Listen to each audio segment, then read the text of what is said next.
At the beginning of Assassin's Creed 2, what I wanted is really to change the structure of the missions to, instead of having a main structure, it's to have different structure each time you start a new sequence of missions. There's a story that will be there. They'll drive the missions, surprise you, maybe missions that you start and you think that you're going to do something, maybe you'll have a U-turn and do something else instead. Hey, I remember you. You never know really what's going to happen next in Assassin's Creed 2. There's a little bit for everybody. We're really trying to make sure that the game appeals to as many people as possible. We have reach high points still in AC2 with climbing puzzles. Then you'll have, collectible quests. There are crowd missions. There's the narrative mission. You have these missions that you can do to change your notoriety in the city. There's also the city life, which are just randomly occurring acts throughout the world. For example, we have the messenger.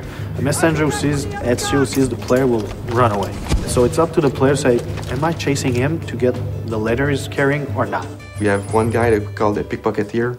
So basically that guy will be able to steal the money from the assassin and start running. So what do? Do you continue your mission, or you go back to that guy to be able to get the money? Throughout the world, you're going to find exciting, memorable historical landmarks that also have interiors that you get to play through with lots of acrobatics and running and jumping. And these interiors lead to tombs that have been hidden for hundreds of years that only the assassins can find. You find these caves, you find old rundown castles, you can find a church. And you'll be, doing free running around the church to eventually find a hidden treasure. The player's going to be inside the Duomo, and, that interior is one of the biggest interiors in Italy. And, jumping and climbing through all of it is really going to give you a sense of the awesomeness of this building and your incredible freedom. For sure, these moments will be like a wow moment. It's like having an extra game or extra games inside the game that you bought. So each missions are different, a lot more variety.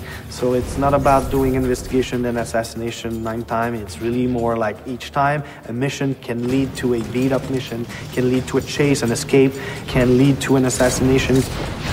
It's quite overwhelming, the amount of stuff there is.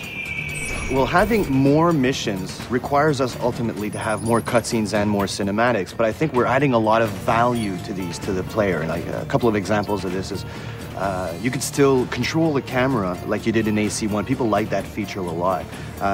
We also have mini branching cutscenes where the player will have to interact at a specific time, and this may have 2 different effects. So if you hit the cinematic at the wrong time, then you might just hug a lady, whereas if you hit it on the right time, well, who knows what's going to happen.